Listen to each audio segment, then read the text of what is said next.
दोस्तों नमस्कार। जो खुला खेल बीते 10 बरस में प्रधानमंत्री नरेंद्र मोदी सत्ता की ताकत या कहें बहुमत के साथ इस देश के भीतर करते रहे, अब उस पर ब्रेक लग गई है। क्या प्रधानमंत्री तीसरी बार जब शपथ लेंगे तो अपनी उस पूरी किताब को उन्हें बदलना पड़ जाएगा जिसके आश्रय उन्होंने सोचा था कि 2047 में भारत विकसित राष्ट्र होगा। यही सपना तो दिखाया गया। उसी सपने के इर्द गिर्द दुनिया की तीसरी बड़ी इकोनॉमी का जिक्र भी था, लेकिन उसके पीछे की कहानी और उसके पीछे के जो भी पन्ने थे, क्या अब उन सब पन्नों को फाड़ना पड़ेगा? क्योंकि कॉरपोरेट की लूट का नजारा कोई छुपा हुआ नहीं है। रईसों को कर्ज देकर और उन्हें छूट देने की स्थिति कोई छुपी हुई नहीं है। इस देश के भीतर में बड़ी मोटी लकीर मुस्लिम तुष्टीकरण के नाम पर भी खींची गई और कॉमन सिविल कोड का जिक्र करके भी यह बताया गया कि दरअसल हम चाहते क्या हैं। राजनीतिक तौर पर वन नेशन वन इलेक्शन ही नहीं, बल्कि जो विवादित स्थल हैं जहां पर मंदिर होने चाहिए या जहां पर मंदिर नहीं है, उसको खुलेआम वहां पर कानून की शक्ल में एक नए संविधान संशोधन की दिशा में सरकार बढ़ना चाहती रही। लेकिन क्या अब उस पर भी ब्रेक लग जाएगी? अटल बिहारी वाजपेयी जब कई पार्टियों के साथ मिलकर सरकार चला रहे थे तो सहमति बनी थी कि 3 मुद्दों पर आपको कुछ नहीं कहना है, और वो 3 मुद्दे संयोग से इस दौर में 2 मुद्दे पूरे हो गए, एक मुद्दा बचा हुआ है। अयोध्या राम मंदिर निर्माण पूरा हो गया, धारा 370 जम्मू कश्मीर से हटा दी गई, और उसके बाद कॉमन सिविल कोड था। और अटल बिहारी वाजपेयी जब तक प्रधानमंत्री रहे इन 3 मुद्दों को उन्होंने छुआ ही नहीं। लेकिन मौजूदा वक्त की परिस्थिति शायद इतनी नाजुक है कि 272 के जादुई आंकड़े तक ना पहुंच पाने की परिस्थिति ने सिर्फ पुरानी किताब के तमाम चैप्टर्स को बदलने की बात शुरू ही नहीं की है, बल्कि जिस तरीके का रिजल्ट निकल कर आया उसने एक खतरे की घंटी बीजेपी के लिए बजा दी है।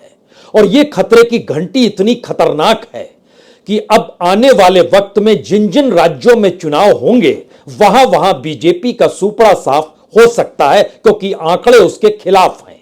वो महाराष्ट्र के भीतर हो, वो हरियाणा के भीतर हो, वो झारखंड के भीतर हो, जहां पर 2024 यानी इसी बरस साल बीतने से पहले चुनाव होने हैं। और उसके बाद अगला सवाल 2025 में सबसे बड़ा सवाल बिहार का आएगा। और इस कड़ी में कहीं ना कहीं उत्तर प्रदेश के भीतर जो एक मोटी जमीन जिस आश्रय योगी आदित्यनाथ ने बनाई खड़ी की, और जिस आश्रय संघ परिवार इस देश के भीतर डमरू बजाते चला गया कि देखिए उत्तर प्रदेश तो हमारी नई प्रयोगशाला है, और उस पर अयोध्या और वहां राम मंदिर। लेकिन यह कहां किसे पता था कि अयोध्या जिस लोकसभा की कॉन्स्टिट्यूएंसी में आती है वहां भी बीजेपी हार जाएगी।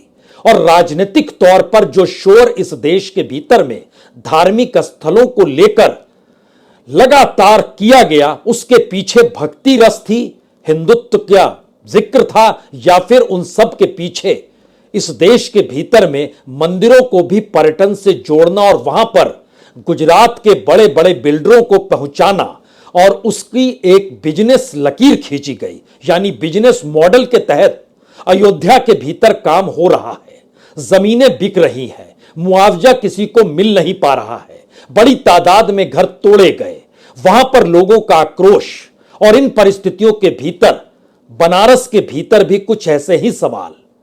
ऐसे में 3 ऐसे सवाल निकल कर आए हैं जिसकी कल्पना कभी भी बीजेपी ने की नहीं होगी।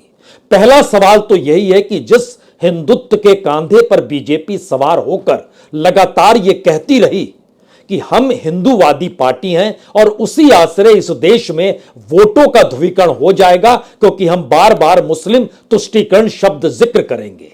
तो मुस्लिम तुष्टीकरण का जिक्र करते हुए चंद्रबाबू नायडू आंध्र प्रदेश में कह रहे हैं आरक्षण भी बरकरार रहेगा और जो हज पर जाएगा उसको आर्थिक मदद भी दी जाएगी। यानी जिस बातों का जिक्र कांग्रेस कर रही थी उन्हीं बातों का जिक्र और उससे कहीं ज्यादा तीखे तरीके से चंद्रबाबू नायडू कर रहे हैं। लेकिन चंद्रबाबू नायडू साथ ना हो तो फिर प्रधानमंत्री मोदी 9 तारीख को शपथ ले नहीं सकते हैं, क्योंकि एक झटके में वह अल्पमत में आ जाएंगे। और उसके बाद की परिस्थिति को देखिए, नीतीश कुमार, उन्होंने तो साफ तौर पर कहा था कि इस देश के भीतर में जाति जनगणना होनी ही चाहिए। तो क्या प्रधानमंत्री मोदी तैयार हो गए? उन्होंने कहा था कॉमन सिविल कोड लागू करने की कतई जरूरत नहीं है, राज्यों की सहमति के बगैर तो बिल्कुल नहीं। तो क्या वो चैप्टर भी अब हटा दिया गया? और शायद इन्हीं परिस्थितियों के भीतर में मुस्लिम आरक्षण को खत्म करने पर नीतीश कुमार हमेशा खामोश रहे। यूनिफॉर्म सिविल कोड पर विरोध किया, लेकिन वन नेशन और वन इलेक्शन का जो जिक्र था उसमें नीतीश कुमार तो सपोर्ट कर रहे थे, लेकिन नायडू कुछ भी स्पष्ट उन्होंने कभी नहीं कहा। और जब महिला आरक्षण का सवाल आया तो उसमें जनता दल यूनाइटेड ने बीजेपी से हटकर एक लाइन ली और कहा कि कोटे के अंदर कोटा होना चाहिए, यानी जो दलित हैं, यानी शेड्यूल कास्ट हैं, जो शेड्यूल ट्राइब हैं, जो ओबीसी हैं, उनके लिए अलग से आरक्षण की व्यवस्था होनी चाहिए।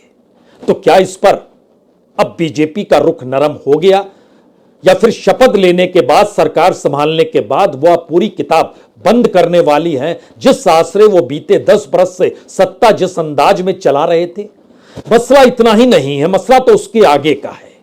क्योंकि इस दौर में जब सरकार चल रही थी तो उस वक्त पीएमओ ही सब कुछ देखता था। पीएमओ में बैठे हुए 700 नौकरशाह क्या काम करते थे? राज्य दर राज्य, मंत्रालय दर मंत्रालय, उनकी नजर रहती थी कि कहां से कौन सी नीति बनेगी, उस नीति को लागू कैसे किया जाएगा, और उसके प्रचार प्रसार में प्रधानमंत्री मोदी की तस्वीर कैसे चस्पा होगी। और ध्यान दीजिए, किसी मंत्री की तस्वीर किसी बड़े निर्णय के साथ चस्पा होती नहीं थी, चाहे वो उज्ज्वला योजना हो, चाहे वो डिजिटल भारत की दिशा में बढ़ते हुए कदम ही क्यों ना हो। मंत्रालय का इससे कुछ भी लेना देना नहीं। यहां तक कि नितिन गडकरी जब सड़क बनाते थे तो उसके विमोचन या उसकी शुरुआत के लिए प्रधानमंत्री पहुंच जाते थे और वही सब कुछ करते थे। और ये वंदे भारत में तो इस देश ने बाखूबी देखा, मंत्री कहीं छुपा रहता था, गायब रहता था, और उसकी मौजूदगी कहीं नजर आती नहीं थी। तो क्या ये सारी चीजें एक झटके में बदल जाएगी? एक कुर्सी की खातिर ये बदलना पड़ेगा? या जिस आश्रय सरकार चलाई गई थी वो सब कुछ इसलिए बदलना पड़ रहा है क्योंकि एक साथ बीजेपी अब उन राज्यों में संकट में आ गई है जहां पर वो मानकर चलती थी कि उसे कोई डिगा नहीं सकता है। हमें लगता है कि एक एक करके हर पन्ने को आज खोलने की जरूरत है, लेकिन उन पन्नों को खोलें उससे पहले आज पहला तेवर कांग्रेस का नजर आ गया। जब चुनाव चल रहे थे उस वक्त शेयर बाजार कुलांचे मारेगा, अपने इंटरव्यू में प्रधानमंत्री ने जिक्र किया था जो एनडीटीवी को दिया था। एनडीटीवी अडानी ग्रुप खरीद चुका है और शेयर बाजार की तरफ जो धकेला गया, और जब एग्जिट पोल आया और उसके बाद उसी दिन तकरीबन 12 लाख या कहें 13 लाख करोड़ रुपए के वारे न्यारे मुनाफे के तौर पर निवेशकों को हुए, लेकिन अगले ही दिन 33 लाख करोड़ रुपए का नुकसान हो गया।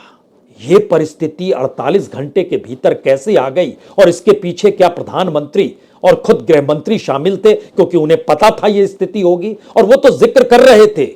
और इन्हीं बातों को लेकर आज कांग्रेस के नेता राहुल गांधी सामने आए। उन्होंने कहा यह नहीं चलेगा। अब तो जेपीसी की मांग उन्होंने कर डाली, संसद बैठेगी, और कह दिया अब हम उतने कमजोर संसद के भीतर भी नहीं है।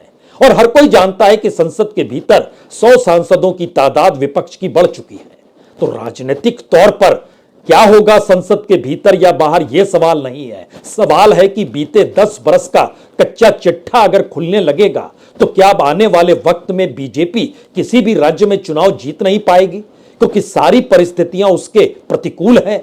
लेकिन पहले सुन लीजिए किस तरीके से जेपीसी की मांग तब हुई है जब अभी प्रधानमंत्री ने शपथ ली नहीं है, और इस दौर में यह माना जा रहा है कि कुछ भी हो सकता है। कि चुनाव के समय प्रधानमंत्री ने, होम मिनिस्टर ने और फाइनेंस मिनिस्टर ने स्टॉक मार्केट पर टिप्पणी दी। प्रधानमंत्री ने 2-3 बार 4 बार देश को कहा कि स्टॉक मार्केट तेजी से आगे बढ़ने जा रही है।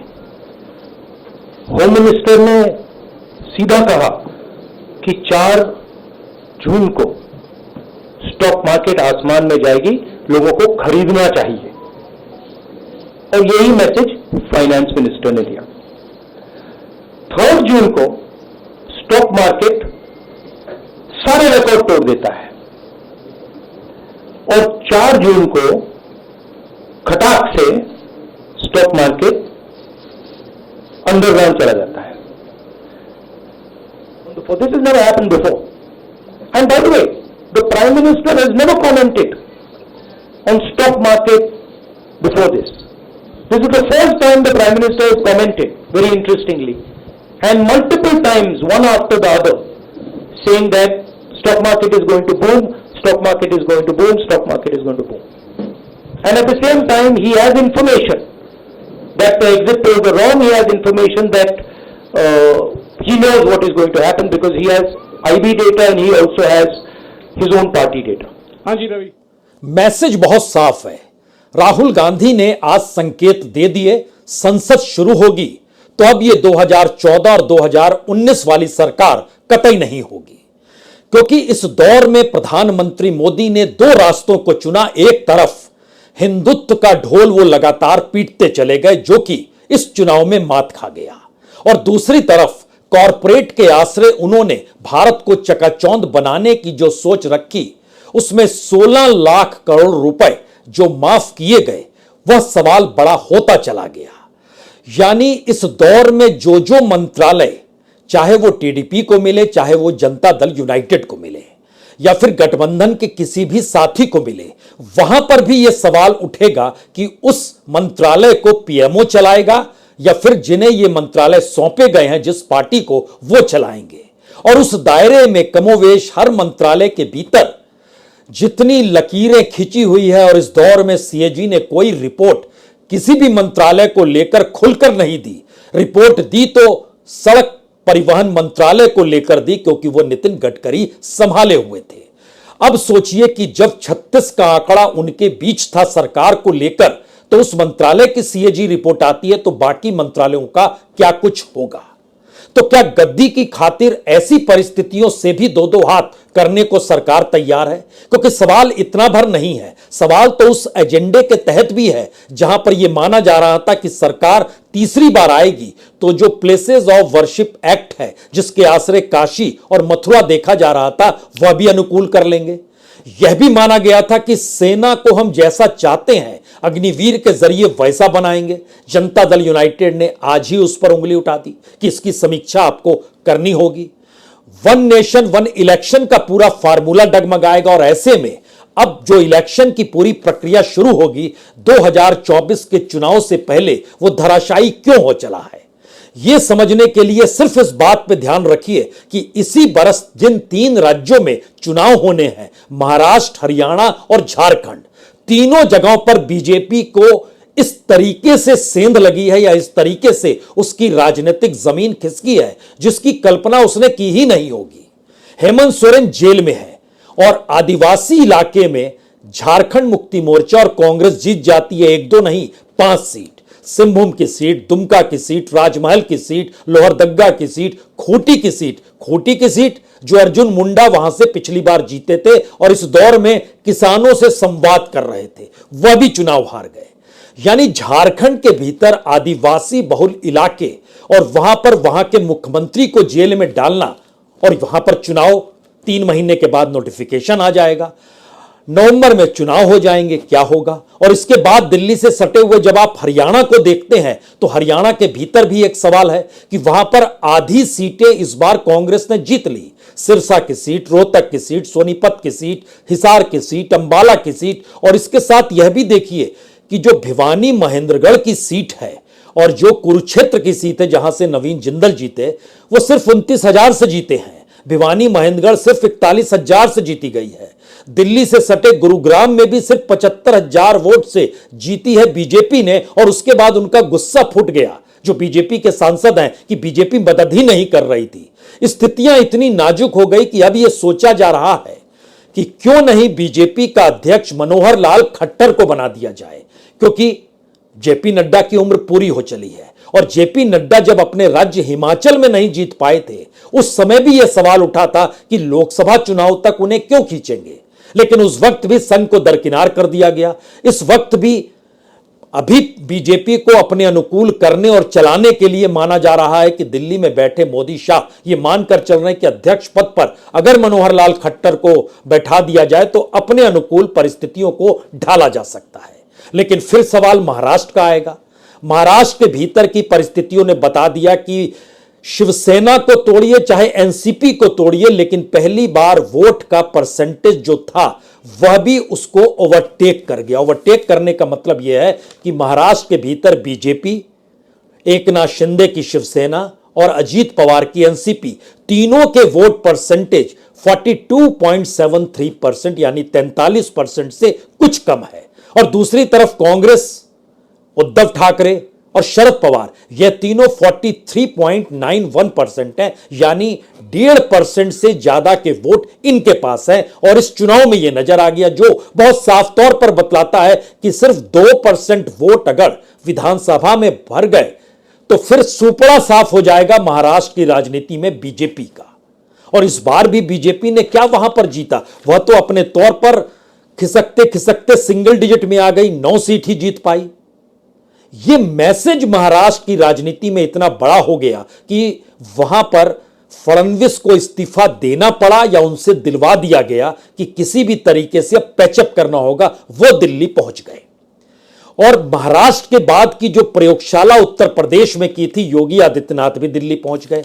ना सिर्फ योगी आदित्यनाथ पहुंचे हैं, जानकारी आई है कि प्रदेश अध्यक्ष जो चौधरी साहब हैं, भूपेंद्र चौधरी, वह भी पहुंच गए हैं। धर्मपाल सिंह जो कि संगठन महामंत्री हैं बीजेपी के, वह भी पहुंच गए हैं।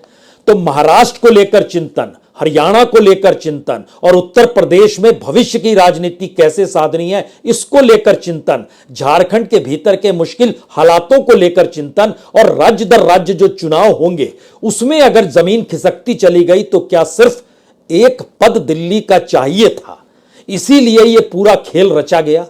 यानी राजनीतिक तौर पर अगर आप परखिए तो इससे पहले भारत की राजनीति में बीते 10 बरस में फेडरल स्ट्रक्चर गायब था और दिल्ली में बैठी हुई मोदी सत्ता अपने तौर पर किसी भी राज्य को किसी भी तरीके से हांकने की स्थिति में थी। और यही वजह है कि शिवराज सिंह चौहान एक झटके में मुख्यमंत्री पद से हटा दिए गए और जिन्हें लाया गया कोई जानता नहीं था।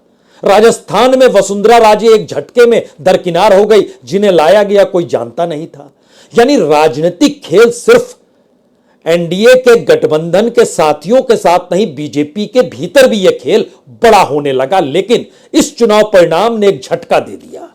यह बड़ा झटका उस हिंदुत्व को लेकर था जिसके आसरे बीजेपी चलती रही और खुद प्रधानमंत्री मोदी यह मानते रहे कि अयोध्या में राम मंदिर 500 बरस के बाद का जिक्र, लेकिन इस बात को कोई नहीं समझ पाया कि दरअसल लोगों की जिंदगी अब जिन परिस्थितियों से गुजर रही है उन परिस्थितियों पर अगर मलहम नहीं लगाइएगा और अपने भक्ति को दिखलाकर और राजनीतिक तौर पर सियासत साधने की दिशा में कदम बढ़ाकर अगर उस पर आप नमक छिड़किएगा तो जीत आपको नहीं मिलेगी।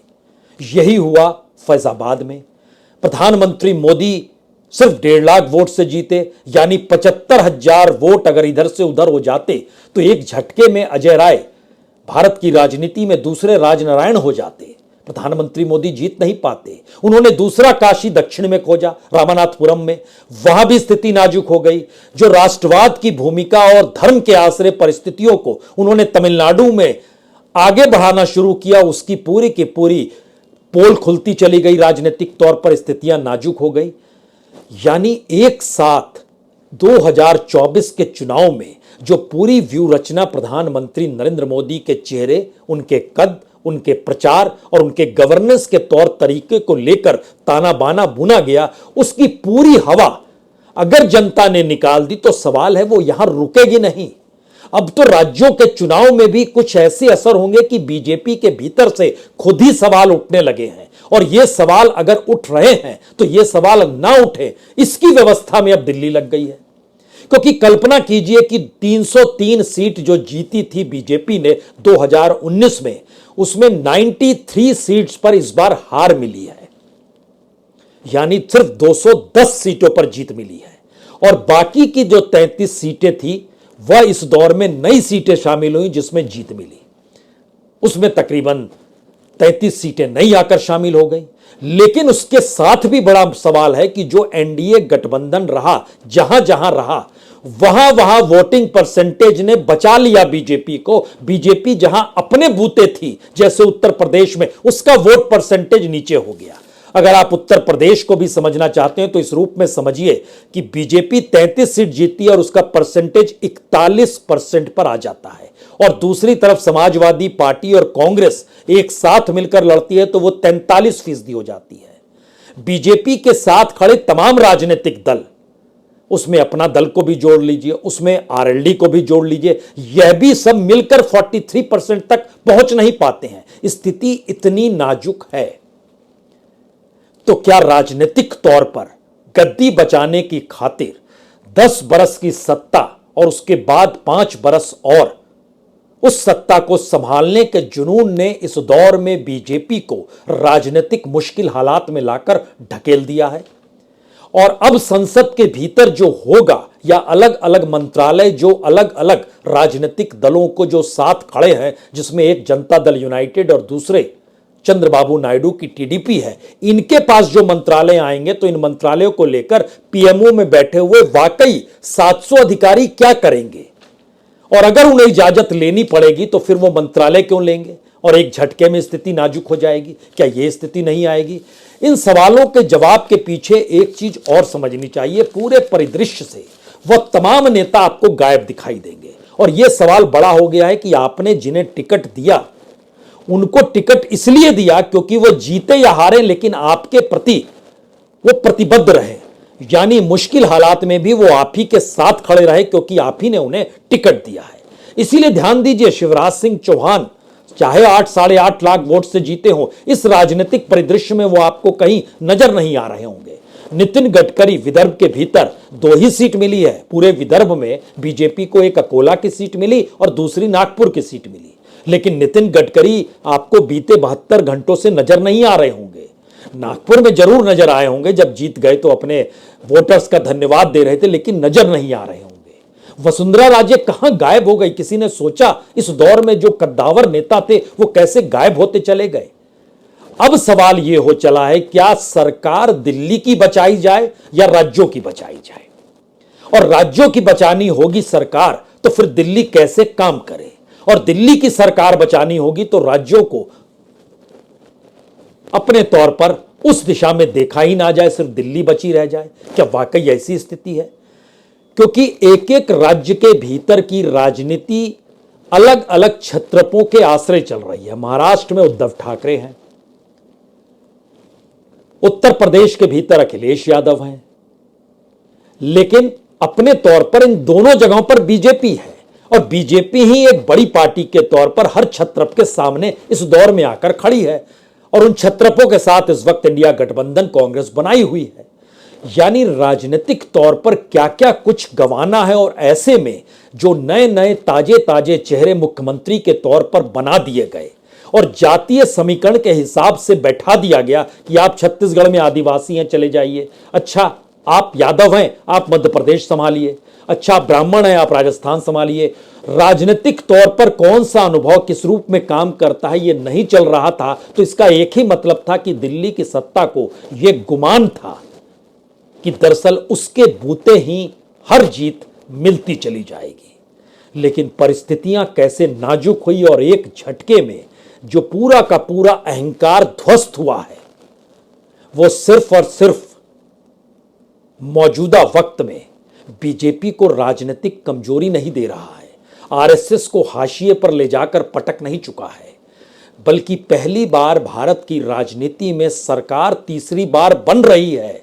जो प्रस्ताव एनडीए में पास कराया गया और उसमें लिखा गया कि 60 बरस के बाद पहली बार कोई सरकार बहुमत के साथ बनने जा रही है, और उस पर चंद्रबाबू नायडू ने उस बहुमत के साथ हस्ताक्षर कर दिए, नीतीश कुमार ने हस्ताक्षर कर दिए। लेकिन इस तीसरी बार के क्रम में जो बीजेपी अंदर से खोखली हो गई, राजनीतिक तौर पर उसकी अपनी जमीन बची नहीं, क्योंकि 10 बरस में कोई नेता पनपा ही नहीं, कोई मुद्दा उठा ही नहीं, और जो भी मुद्दे उठते थे या जो भी इशू इस दौर में राजनीतिक तौर पर किसी राज्य को प्रभावित कर सकते थे, उसका सामना सिर्फ एक ही व्यक्ति कर रहे थे और वो नाम था नरेंद्र मोदी का। तो देखते हैं, शपथ भी होगी, सरकार भी चलनी शुरू होगी, लेकिन एक नई किताब उसके हाथ में होगी। उस किताब में वो तमाम मुद्दे, आधे दर्जन से ज्यादा मुद्दे गायब होंगे या ठंडे बस्ते में होंगे, जिनके आश्रय भविष्य की राजनीति साधने की दिशा में मोदी सरकार सोच रही थी। लेकिन यहां पर एक आखिरी पेच है। क्या वाकई प्रधानमंत्री मोदी ऐसे ही सरकार चलाएंगे, या वो शपथ लेने के बाद पहला काम उनका यही होगा कि किसी भी हालत में 3 से 6 महीने में यह जो 240 का आंकड़ा है, इसको 272 तक अपने बूते पहुंचा दीजिए। यानी वही सीबीआई, वही ईडी, वही आईटी, वही होम मिनिस्ट्री, उसी तरीके से कामकाज होगा या चीजें बदलेंगी? और अगर नहीं बदलती है और इसके बाद अगर कोई गठबंधन का साथी समर्थन वापस लेता है, तो फिर पार्लियामेंट के भीतर और बाहर जिस प्रोटोकॉल और जिस संवैधानिक कानून के तहत सत्ता को चलाना है, उसको नए तरीके से अपने अनुकूल परिभाषित करने के लिए इस देश के संस्थान और इस देश का मीडिया काम करने लगेगा। क्या यह भी सच है? और तैयारी क्या इसी बात को लेकर हो रही है? क्योंकि लाल दीवारों के भीतर से खबरें तो यह भी आ रही है, बहुत वक्त नहीं है, शपथ लेने के बाद बहुत कम वक्त है और किसी भी हालत में हमको बहुमत तक पहुंच जाना है। यह परिस्थिति डरा सकती है, लेकिन इस परिस्थिति के समानांतर दूसरा सवाल यह है कि आखिर यह खेल भारत की राजनीति में मनमाफिक तरीके से इस बार खेला जा सकता है या नहीं खेला जा सकता है। बहुत बहुत शुक्रिया, बहुत बहुत शुक्रिया।